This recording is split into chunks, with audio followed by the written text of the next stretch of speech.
안녕하세요. 오늘은 여러분께서 보내주신 글이죠. 우울과 비관주의 극복. 이 발췌문을 가지고 좀 더, 깊이 이야기를 나눠볼까 합니다. 이 자료가 우울밤을 보는 시각이 상당히 독특해서요. 이번 시간에는 이 글에서 말하는 우울의 본질이 뭔지, 또 어떻게 나타나고, 어떻게 극복할 수 있다고 하는지, 이런 것들을 좀 자세히 살펴보려고 해요.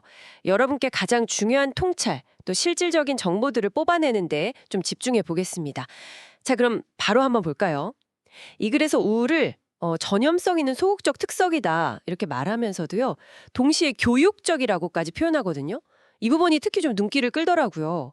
우울에서 배울 게 있다? 이게 뭘까요?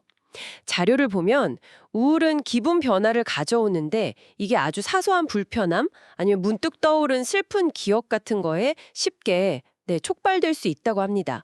우울한 사람은 겉으로 좀 슬퍼 보이고 인상도 쓰고요.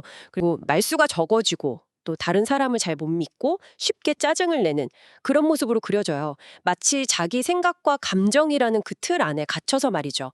과거에 겪었던 가장 당혹스럽거나 슬펐던 순간들 이런 거 계속 생생하게 떠올린다고 그렇게 설명을 해요. 네, 갇혀 있다는 표현이 정말 중요한 것 같아요. 이 글에서 진짜 흥미로운 지점은 우울한 상태가 스스로를 더 강화시킨다고 본다는 겁니다. 글의 표현을 그대로 빌리자면 우울한 사람은 이제 완벽한 비관주의자가 되는 거죠. 그래서 오직 슬프고 고통스러웠던 경험만 계속 되새김질하는 거예요. 그러면서 자기만의 슬픈 고통과 아픔으로 가득 찬 세계, 이걸 만들고 그 안에 스스로를 가두려 한다. 이렇게 말합니다. 아, 그러니까 한 번 빠지면 점점 더 깊어지는 뭐랄까 스스로를 파먹는 그런 상태라고 보는 거군요. 정확합니다. 바로 그거죠. 그리고 이 과정에서 엄청난 생명력을 소모한다고 표현해요. 마치 에너지를 막 빨아들이는 블랙홀처럼요. 그렇군요. 아까 말씀하신 전염성이라는 표현도 어쩌면 이런 부정적인 생각이나 감정이 자기 안에서 계속 퍼져나가는 걸 의미할 수도 있고요. 혹은 주변 사람에게 영향을 미치는 그런 측면을 비유했을 수도 있겠네요. 그럴 수 있겠네요. 그럼 교육적이라는 건 뭘까요?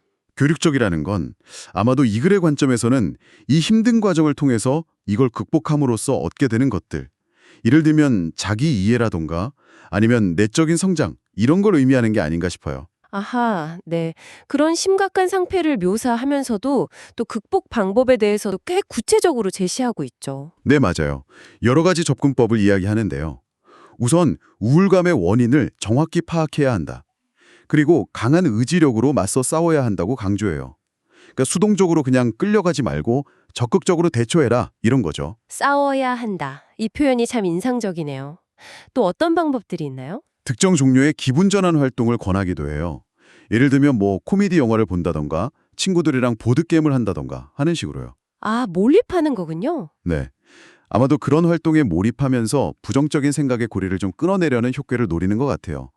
또 쾌활함이나 기쁨 같은 정반대의 감정을 의식적으로 키우고 함양해야 한다. 이렇게도 말하고요. 마지막으로는 생각과 감정을 통제하는 훈련의 중요성도 언급합니다. 그렇군요. 전반적으로 보면 이 글이 제시하는 극복법들은 다 상당히 적극적이고 또 의식적인 노력을 요구하는 것들이에요. 우울을 스스로 악화되는 아주 강력한 부정적 상태로 보고요. 그 특징, 또 에너지 소모 같은 걸 설명하면서 극복하려면 원인을 파악하고 의지력을 발휘하고 그리고 특정 기분 전환 활동, 반대 감정 키우기, 마지막으로 생각과 감정 통제, 이런 다각적인 노력이 필요하다 이렇게 제안하는 거군요. 네, 맞습니다. 더 큰 그림에서 보면 이 글은 결국 우울 극복에 있어서 개인의 적극적인 노력, 그리고 정신적 통제력, 이게 얼마나 중요한지를 아주 강력하게 이야기하고 있는 셈이죠.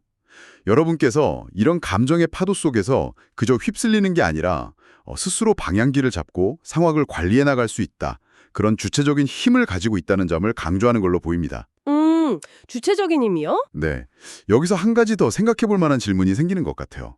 이 글은 우울을 마치 하나의 인격체처럼 혹은 싸워서 이겨내야 할 어떤 외부의 적이나 특성처럼 묘사하잖아요. 네, 그렇죠. 만약에 우울을 단순히 내 몸 안에서 일어나는 어떤 화학적인 변화나 증상 이렇게만 보지 않고요. 이 글에서처럼 하나의 상대 혹은 극복해야 할 과제로 한번 인식을 해본다면 어떨까 하는 거죠. 여러분이 슬픔이나 비관주의를 경험하고 꽉 또 관리하는 방식에 이게 과연 어떤 영향을 미칠 수 있을까요? 이런 관점의 전환이 실제 대처에 어떤 차이를 만들어낼지 한번 곱씹어 보시는 것도 재미있을 것 같습니다. 네, 정말 흥미로운 질문이네요. 오늘 함께 나눈 이 통찰들이 여러분의 생각에 좀 새로운 자극, 그리고 유용한 관점을 더해 주었기를 바랍니다.